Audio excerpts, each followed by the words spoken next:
اعوذ باللہ من الشیطان الرجیم، بسم اللہ الرحمن الرحیم۔ آج کا جو موضوع ہے جہاد فی النفس کا اصلی طریقہ قرآن سے، کیا ہے آج کا موضوع؟ آج کا موضوع ہے جہاد فی النفس کا اصلی طریقہ قرآن سے، سمجھ گئے ہوں گے۔ لیکن اس سے پہلے کچھ تھوڑی سی باتیں میں اپنی بتا رہا ہوں آپ کو۔ یعنی میرے 5 تو بیٹے ہیں اور 2 بیٹیاں ہیں، اور اللہ کا فضل ہے کہ پورا کورس میرے 5 بیٹے جانتے ہیں، اور میری بیٹی اللہ رکھے بھی پورا کورس جانتی ہے۔ سلسلے چشتیہ کے 14 سلوک میرے ان بچوں کے سینے میں موجود ہیں، یعنی سلسلے چشتیہ کے 14 سلوک میرے ان بچوں کے سینے میں موجود ہیں۔ دوسری بات یہ ہے، بڑا لڑکا جو شاکر ہے وہ سجادہ ہے، اور دوسرا جو ہے ذاکر بہت قابل، بہت ہوشیار ہے، اسے بھی خلیفہ بنا دیا ہے میں نے، اور تیسرا جو طاہر ہے اسے بھی خلیفہ بنا دیا ہے میں نے، اور چوتھا جو جمال ہے اسے بھی خلیفہ بنا دیا ہے، اور 5واں جو ہارون ہے اسے بھی خلیفہ بنا دیا ہے۔ اور میری بیٹی اللہ رکھی وہ بھی سلسلہ چشتیہ کے 14 سلوک پورے جانتی ہے، اور یہ ان سلوکوں کو کرتے بھی ہیں۔ میں نے جو یہ کہا کہ میری اولاد اس قابل نہیں، تو اس کا مطلب یہ نہیں کہ وہ اولاد قابل نہیں، بلکہ میں یہ نہیں چاہتا کہ میری اولاد الجھے ان معاملوں میں۔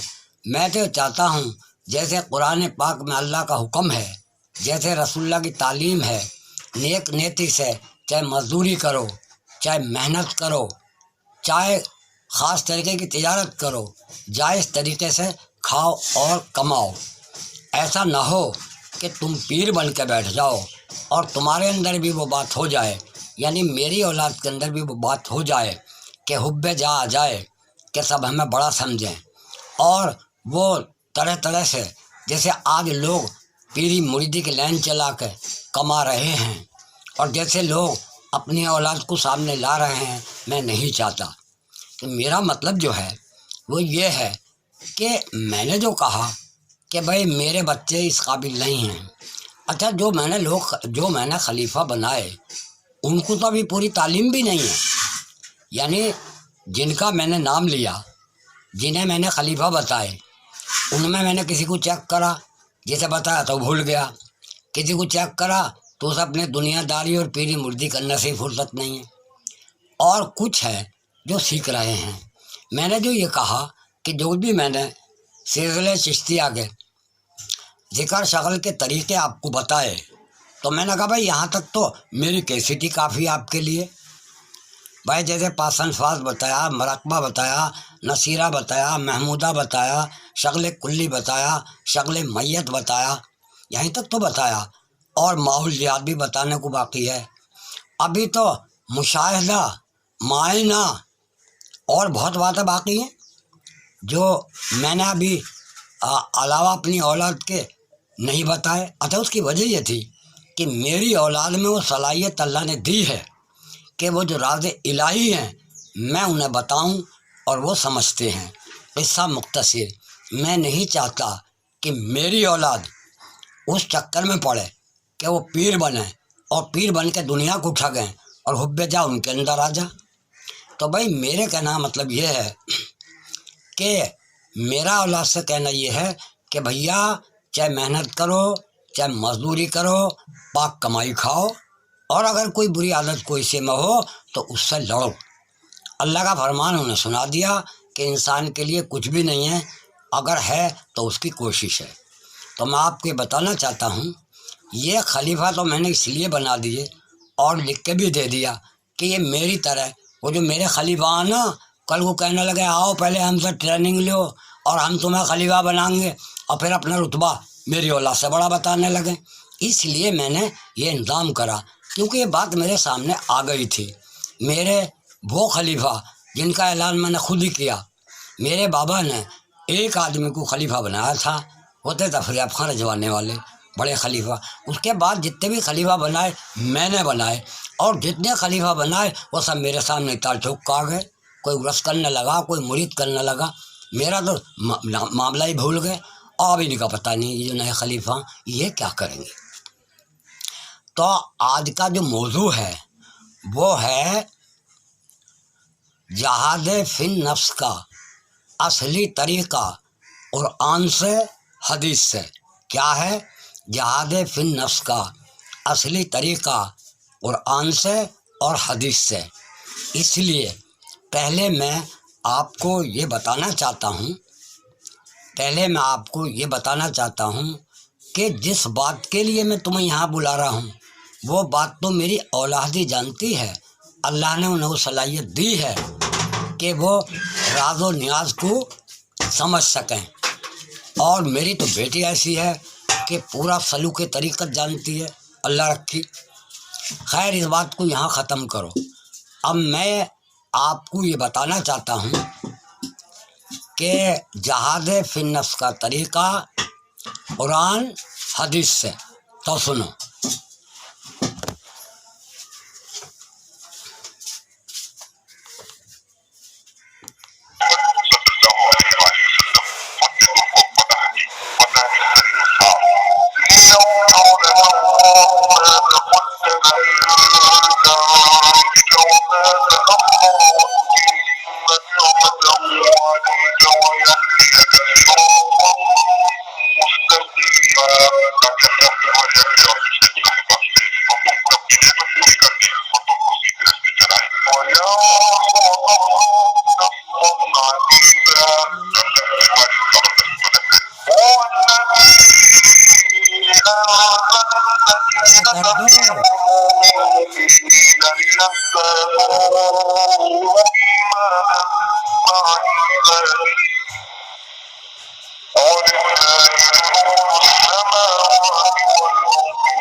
تو میرے کہنے کا بات یہ ہے کہ آپ سن رہے ہیں اللہ تعالیٰ ارشاد فرما رہا ہے انا فتحنا لک فتحا مبینا لیغفر لک اللہ ما تقدم من ذنبک وتأخر.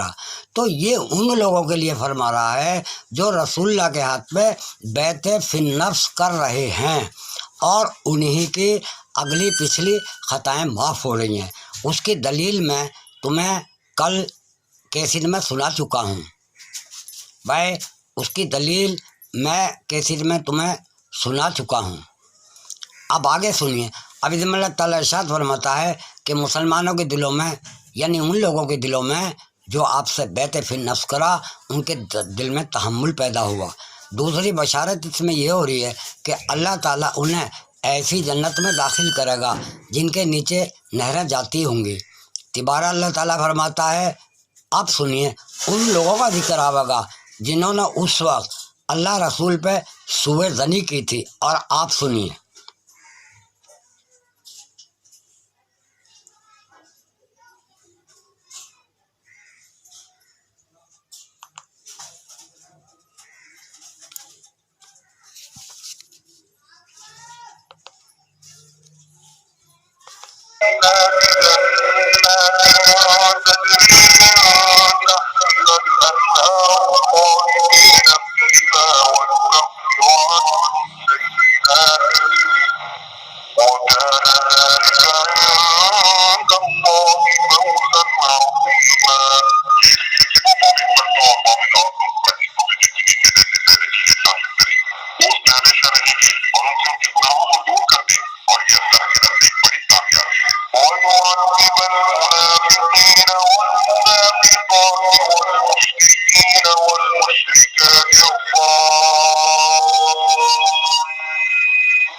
تو یہ جو شان نزول ہے یہ اس وقت کا ہے جب آپ خیبر سے واپس آئے، اور جب آپ خیبر سے واپس آئے تو اس وقت جو یہودی تھے یا تو قتل کر دیے گئے یا انہیں شہر بدر کر دیے گئے، لیکن جو لوگ ایمان لے آئے تھے وہ آئے، مگر ان میں بھی کچھ لوگ ایسے تھے کہ ڈر کے مارے ایمان تو لے آئے تھے لیکن وہ اندر سے تھے منافق۔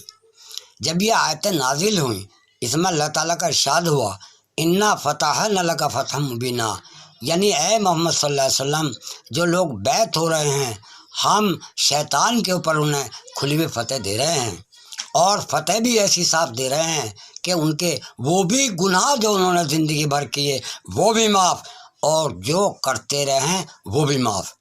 جب یہ بات، کیونکہ مسلمان زیادہ تعداد میں بے پڑھے تھے اور یہودی پڑھے ہوئے تھے، انہوں نے تمام مسلمانوں سے یہ کہنا شروع کر دیا کہ بھئی یہ بات تو نہ آدم علیہ السلام نے کہی، نہ یہ بات نوح علیہ السلام نے کہی، اور نہ یہ بات ابراہیم علیہ السلام نے کہی، اور نہ موسیٰ علیہ السلام نے کہی، اور نہ داؤد علیہ السلام نے کہی، نہ عیسیٰ علیہ السلام نے کہی، یہ تو اپنی طرف سے خود کہہ رہے ہیں۔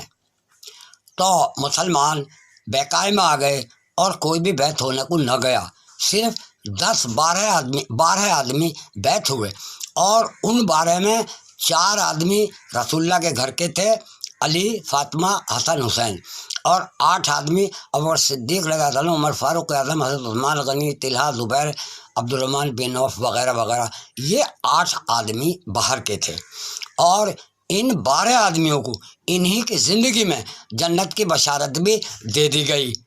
قرآن پاک میں اللہ تعالیٰ نے انہی کی زندگی میں انہیں جنتی ہونے کی بشارت دے دی گئی، اور ان میں سے 4 کو کھلے عام محمد صلی اللہ علیہ وسلم نے فرما دیا، یعنی جناب سیدہ فاطمہ الزہرا جنتیوں کی سردار ہیں، اور امام حسن حسین یہ جنتی مردوں کے سردار ہوں گے۔ آگے سمجھ میں شاگرد تھے، سچ بات کر۔ تو یہ چاروں کا رسول اللہ نے خود کھول دیا، باقی لوگوں کا حساب قیافے پر لگایا، اور وہ قیافہ جو تھا وہ صحیح تھا۔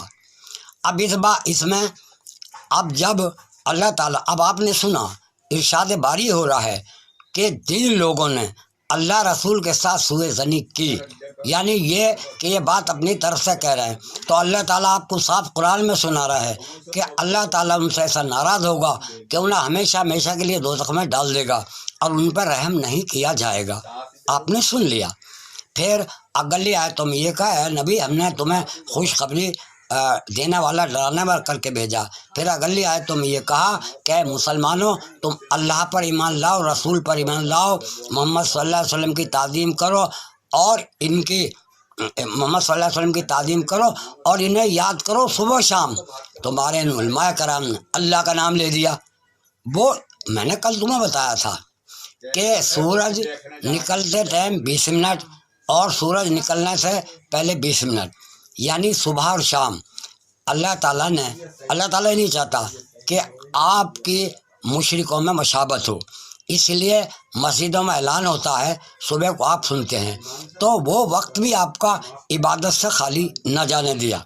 اب وہ وقت 20 منٹ دونوں کے وہ اللہ نے یہ رکھے کہ آپ محمد صلی اللہ علیہ وسلم کا ذکر کریں، انہیں درود پڑھیں، انہیں سلام پڑھیں یا ان کی نصیحتیں اس وقت میں لوگوں کو سنائیں. آپ کو محروم نہیں رکھا.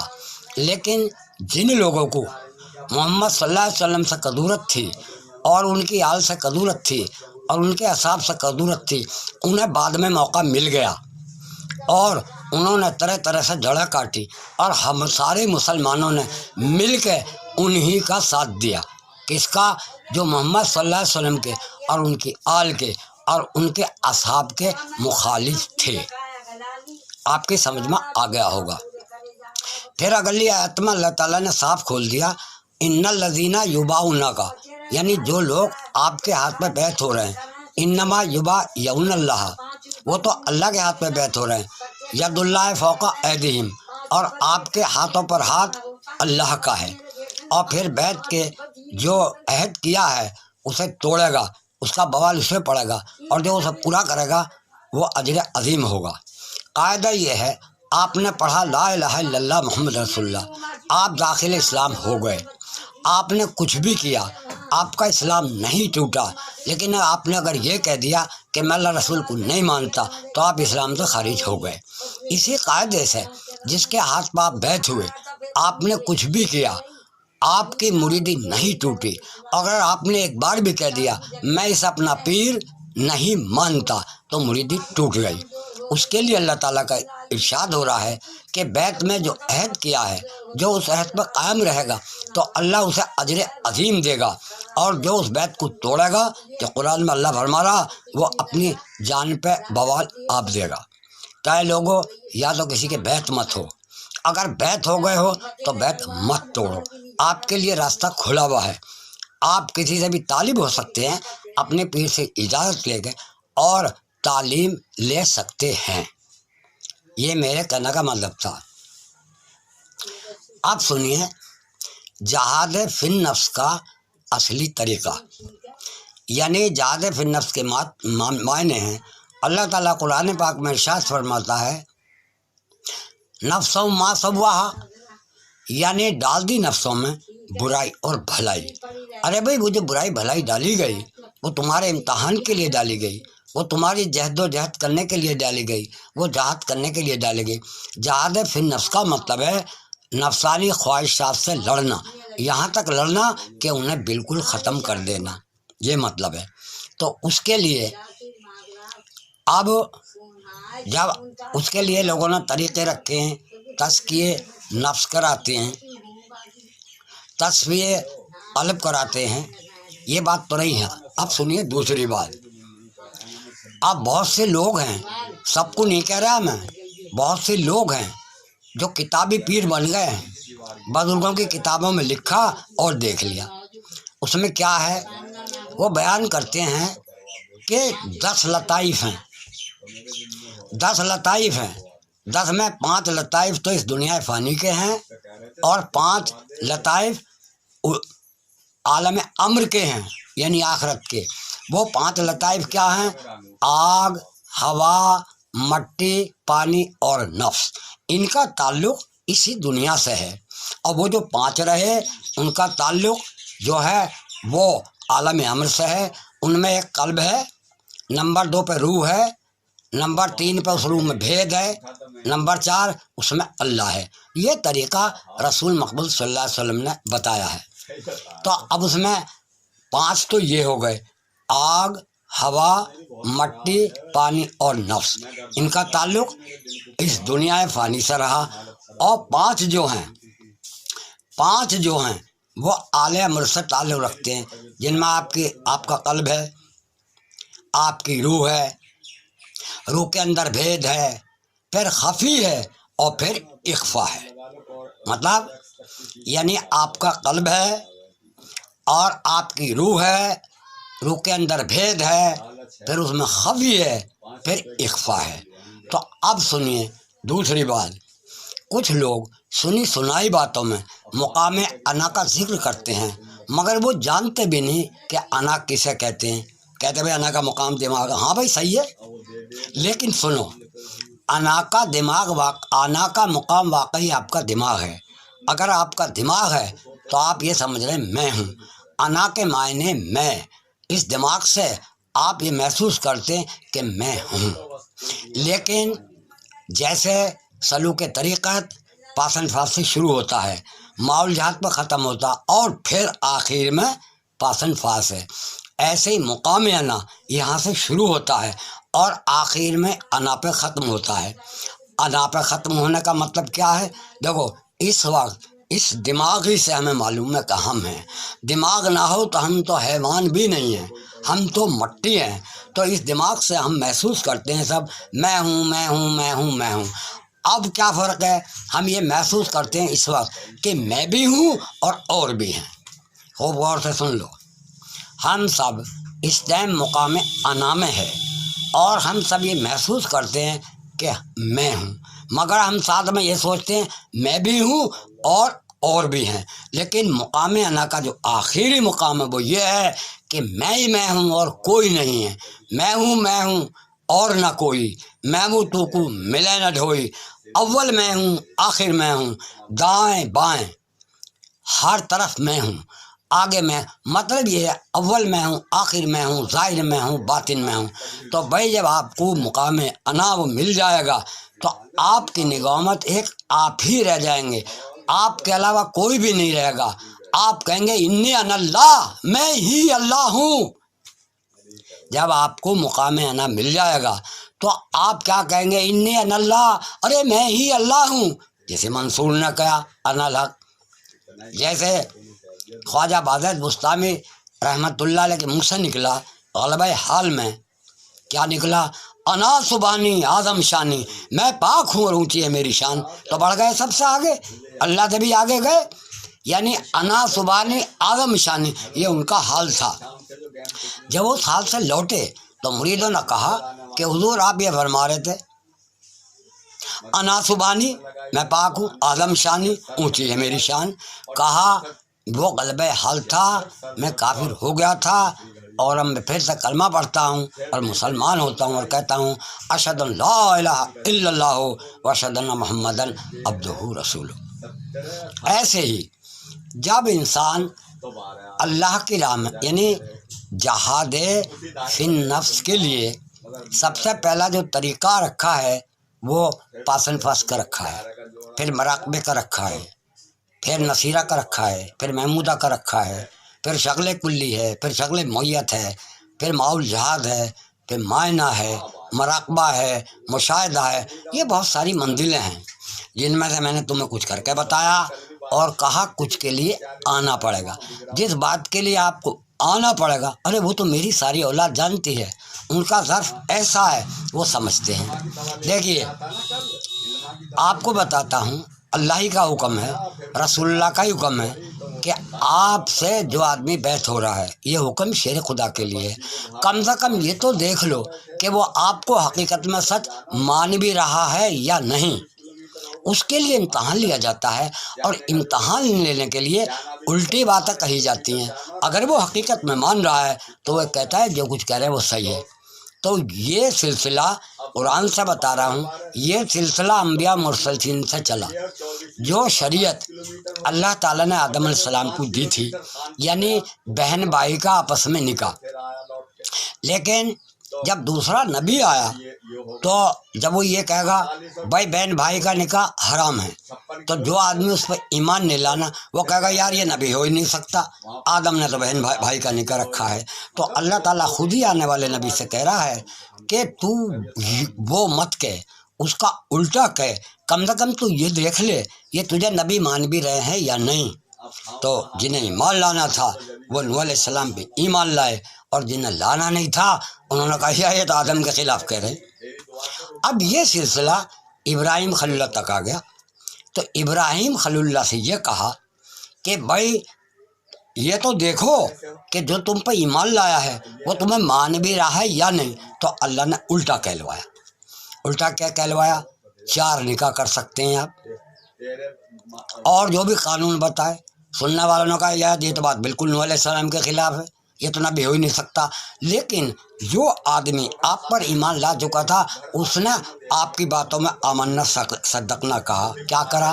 لبیں بھی کٹوائیں، ختنیں بھی کروائیں، قربانیاں بھی کی. مان گئے نہیں مان گئے. اب اسی قاعدے سے آگے وہ زمانہ ان کا آ گیا موسیٰ علیہ السلام کا. تو موسیٰ علیہ السلام کے زمانے میں اللہ نے موسیٰ کہا کم سے کم یہ تو دیکھ لے کہ ان میں سے کوئی تجھے مان بھی رہا ہے نہیں. تو آپ نے کہا اللہ تعالیٰ میں کیا کروں کہ تو یہ کہہ کہ 2 بہنوں کے ساتھ نکاح جائز ہے، 2 بہنوں کے ساتھ نکاح جائز ہے. تو یہ کہہ کہ سنیچر کا شکار مت کھیلو، تو یہ کہہ. تو بہت باتیں موسیٰ علیہ السلام سے اللہ نے وہ کہلوائیں جو پہلے نبیوں کے ہاں خلاف تھی. لیکن موسیٰ علیہ السلام کے ماننے والوں نے ان کی بات کو مانی. تو میں بتا رہا ہوں قرآن سے، یہ اللہ کا پرانا قاعدہ ہے. اب سنیے آگے کو.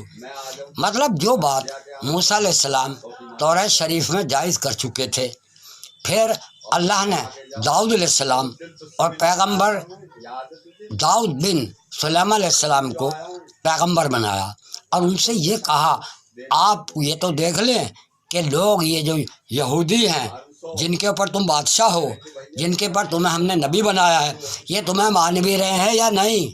یہ کہتا اللہ میں کیا کروں کہ آپ 100 نکاح کرو، یہ کرو وہ کرو وہ کرو وہ کرو وہ کرو.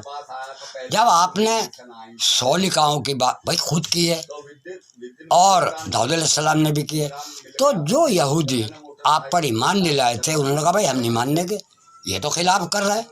موسیٰ علیہ السلام تو 2 بہنوں کے ساتھ نکاح بنا رہے ہیں. موسیٰ علیہ السلام سے کہہ رہے ہیں بھائی 4 ہی نکاح کر سکتے ہیں، اور بھائی یار یہ تو 100 کر رہے ہیں. لیکن جو ان کے اوپر ایمان لائے تھے انہوں نے 100 ہی نکاح کو جائز مانا. دوسری بات تصویریں بنانے کو، مجسمے بنانے کو جائز مانا. تو بہت باتیں ایسی تھی، میں تفسیر میں نہیں جاتا، جو داؤد علیہ السلام اور سلیمان علیہ السلام نے کہیں، وہ جو ان کو سچے دل سے مانتے تھے وہ انہوں نے مانی. اب زمانہ آ گیا عیسیٰ علیہ السلام کا. عیسیٰ علیہ السلام سے اللہ تعالیٰ نے یہ کہا کہ اے میرے پیارے عیسیٰ، تجھے ہم نے رسول اور نبی بنایا ہے، کم سے کم یہ تو دیکھ لے کہ تجھے مان بھی رہے ہیں نہیں. تو آپ نے کہا اللہ میں کیا کروں کہ دیکھ داؤد کے یہاں 100 نکاح جائز تھے، تو کہہ دے ایک کے علاوہ دوسرا نکاح حرام. تو آپ نے کہا کہ بھائی ایک کے علاوہ دوسرا نکاح حرام. تو یہودی بولے ارے یار یہ تو خلاف کہہ رہا توریت کے، یہ نبی ہو ہی نہیں سکتا.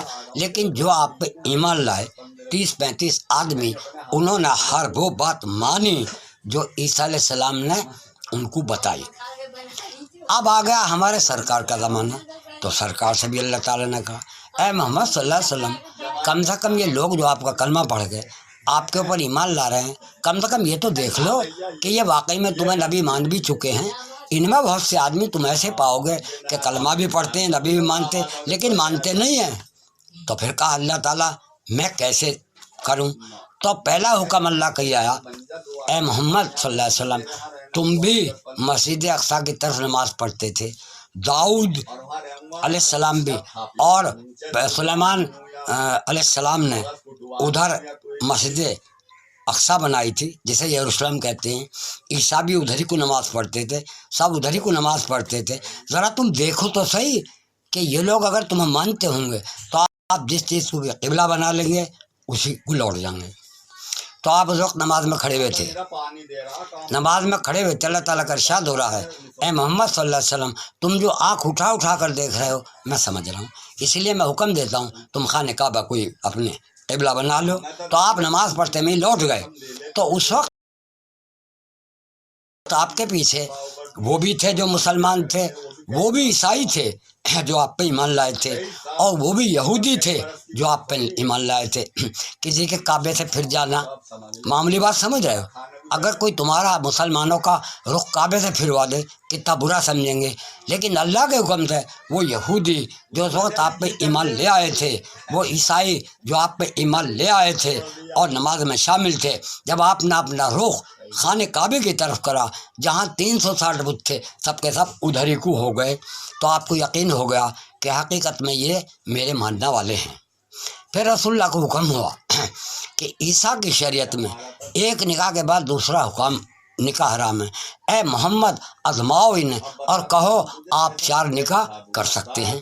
تو جو ایمان والے تھے انہوں نے 4 نکاح کیے، اور جو ایمان والے نہیں تھے یہ کہہ کہ خارج ہو گئے، یار یہ تو عیسیٰ علیہ السلام کی کتاب کے خلاف بتا رہے ہیں، یہ تو نبی ہو ہی نہیں سکتے، اور وہ مرتد ہو گئے، اسلام سے خارج ہو گئے۔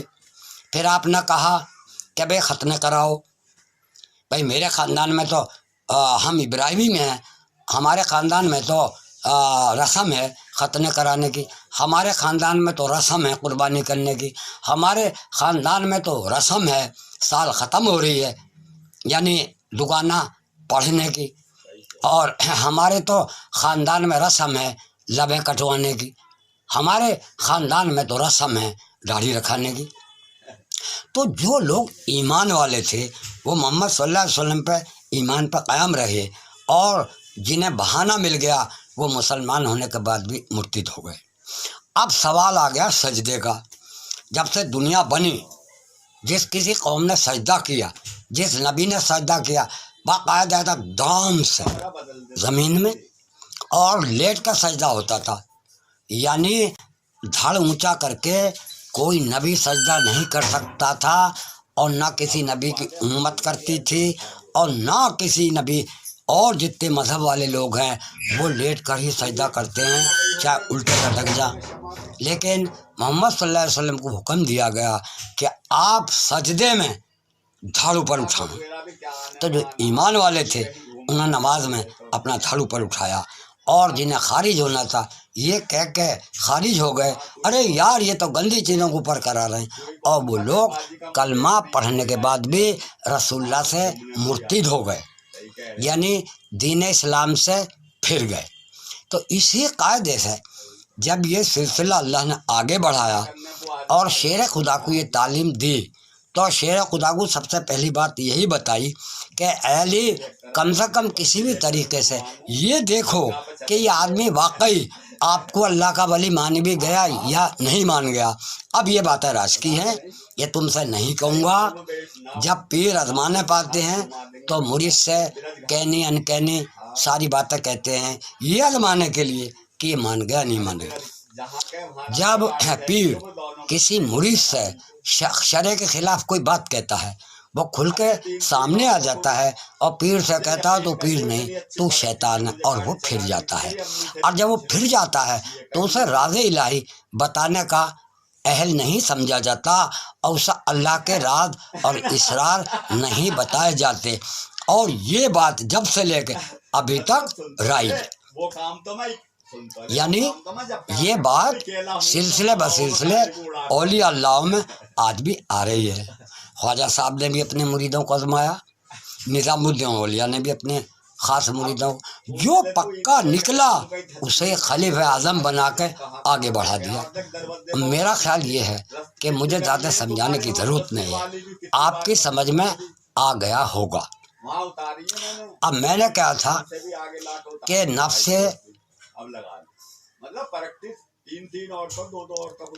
فی النفس، جہاد فی النفس، جہاد فی النفس کی شروعات کس نے کی؟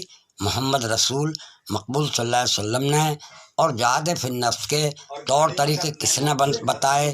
جناب محمد رسول مقبول صلی اللہ علیہ وسلم نے، اور رسول اللہ کو یہ طریقے کس نے بتائے؟ اللہ نے، اور آپ نے کس کو بتائے؟ علی شیر خدا کو، اور علی شیر خدا نے کسے بتائے؟ خواجہ حسن بصری کو۔ اب وہ باتیں زیادہ طول میں نہیں جاتا، وہ آگے آپ کی سمجھ میں آ جائیں گی۔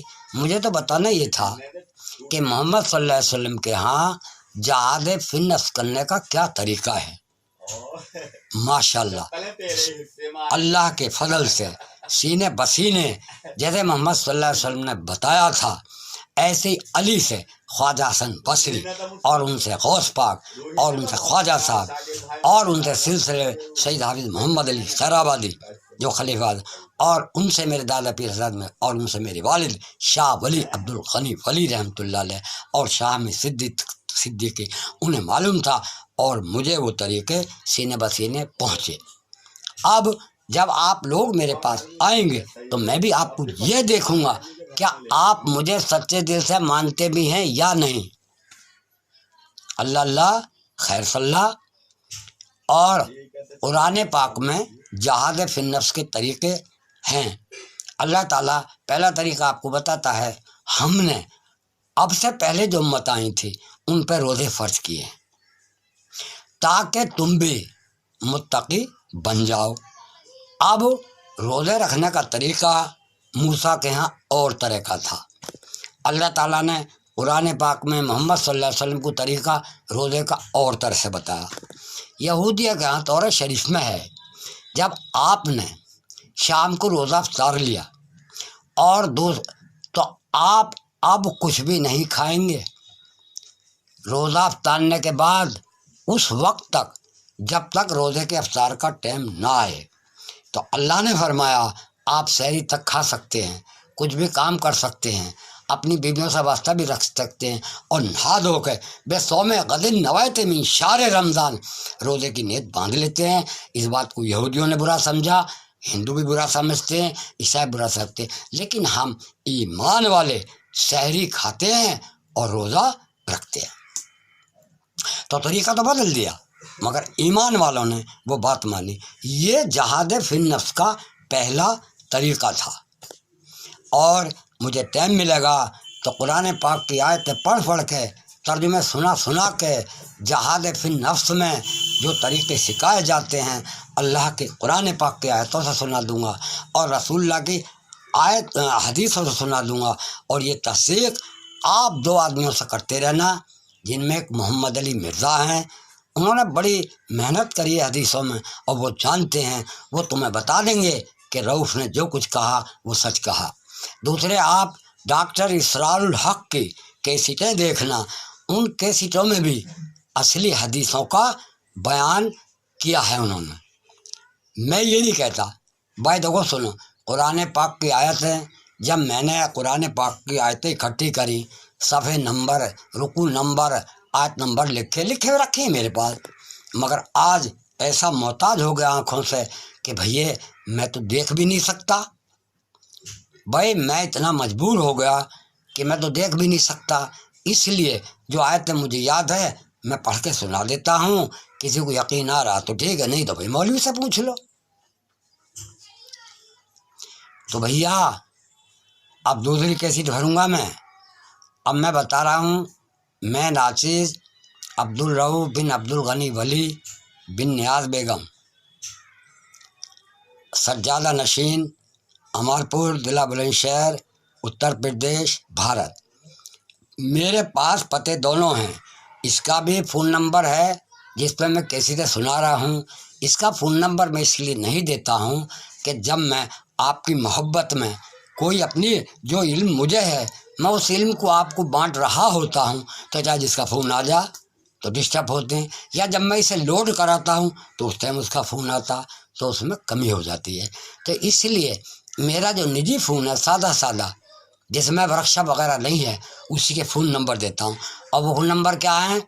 96 75 80 49 93۔ اسے یاد رکھو اور مجھ سے رابطہ قائم کرو، اور جس بات کا شکوہ ہے وہ مجھ سے اس کی صفائی کر لو۔